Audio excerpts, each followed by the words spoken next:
The unthinkable has happened. The United States and China are now locked in an all-out war over Taiwan. With battles raging in the skies and seas of the Pacific, the entire region is being pulled into a crisis unlike anything seen in modern history. And for the Philippines, the question is no longer if they will get involved, but when and how. The spark came when Chinese forces launched a full-scale offensive to seize Taiwan, overwhelming the island's defenses in the opening hours. The United States, bound by its commitments to Taipei, responded with massive air and naval deployments.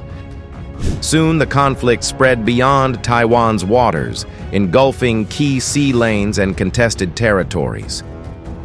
For the Philippines, proximity is both a blessing and a curse. As a U.S. treaty ally and a nation with bases strategically located near Taiwan and the South China Sea, Manila faces pressure to allow American forces to operate from its territory. Refusing could weaken its defense commitments. Agreeing could make it a direct target for Chinese retaliation. President Ferdinand Marcos Jr. said the Philippines will have to get involved should a full-scale war between the United States and China erupt over the Taiwan invasion. In an interview with Indian media outlet First Post on the sidelines of Marcos Jr.'s state visit, the president said it is inevitable for the Philippines to engage to be able to protect Philippine territory due to its proximity to Taiwan. To be very practical about it, if there is confrontation over Taiwan between China and United States, there is no way that the Philippines can stay out of it simply because of our physical geographic location, he said, Wednesday, August 6th. And to understand how close Taiwan is to the Philippines, the large city of Kaohsiung is a 40-minute flight from the capital of my home province in the Philippines, in Laoag. That's how close it is, Marcos Jr. noted. The chief executive pointed out that if there is an all-out war between the two superpowers over Taiwan, the Philippines will be drawn into it. And I assure you, with the greatest hesitation, but again, we will have to defend our territory and our sovereignty, the president said. Marcos Jr. also cited the need to immediately mobilize everything to extract Filipinos who could be caught in the crosshairs once tensions flare up. There are many Filipino nationals in Taiwan, and that would be immediately a humanitarian problem because we will have to get involved, because we will have to go in there or find a way to go in there and to bring our people home, he explained. And that's not an easy thing to do, considering that you are in the middle of a combat zone. So, it would not be a small problem by any means, Marcos Jr. added. There are about 200,000 Filipinos in Taiwan, according to the Department of Foreign Affairs. President Ferdinand Marcos Jr. expressed confidence that the country's longtime ally, the United States, will defend the Philippines should it encounter security challenges, particularly those involving the South China Sea. He also conceded that the Philippines may inevitably be dragged into an all-out war with China should the Asian superpower proceed to invade Taiwan, which it considers a breakaway province. Speaking to Indian news media First Post on Wednesday, Marcos was asked if he was convinced that the U.S., under the new administration of President Donald Trump, would come to the Philippines' defense should it face a security threat in the region. I am, because the assurance is that we have been receiving in those terms from the new U.S. administration before I went there, and when I went there have been very strong, Marcos replied.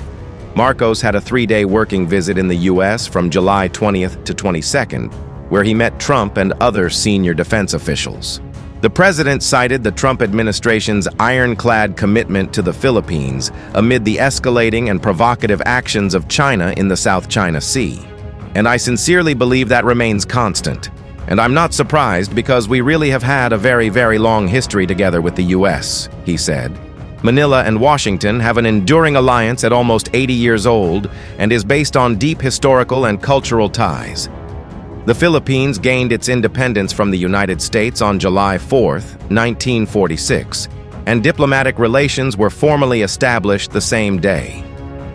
The 1951 Mutual Defense Treaty provides a strong foundation for the two countries' robust security partnership. Both the previous and current U.S. administrations had warned China not to engage in dangerous and unlawful activity toward the Philippines, saying that any attack on its ally would trigger Washington's Mutual Defense Treaty with Manila. In July, the Philippines renewed its call to China to comply with a 2016 arbitration ruling that nullified Beijing's sweeping claims in the South China Sea, saying all countries, regardless of size, might, or capacity, must meet their duties and obligations under international law.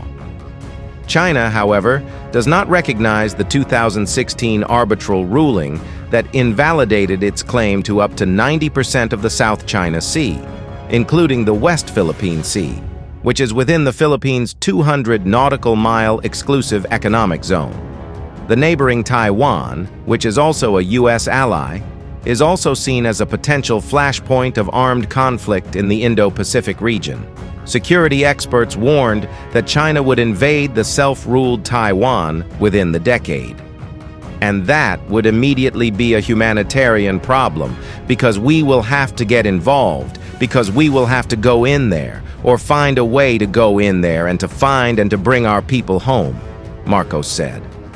We would immediately mobilize everything that we could to bring our people out of the conflict, he added. China's foreign ministry on Friday urged the Philippines to immediately stop infringement and provocation in the South China Sea or face China's resolute response. The remarks came a day after Beijing and Manila traded accusations following a confrontation between two of their vessels in contested waters of the South China Sea. It was legitimate for China to take necessary measures. Chinese Foreign Ministry spokesperson Mao Ning told a daily press conference on Friday, defending the Chinese Coast Guard's response to the Philippine ships. The China Coast Guard on Thursday said it took control measures against Philippine ships and confirmed a collision occurred between the two sides' vessels.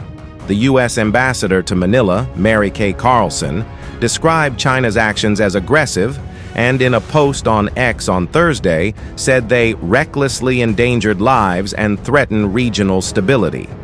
When asked about Carlson's comment, Mao told reporters, "We advised the U.S. side not to use the Philippines to stir up trouble in the South China Sea and not to undermine peace and stability in the region."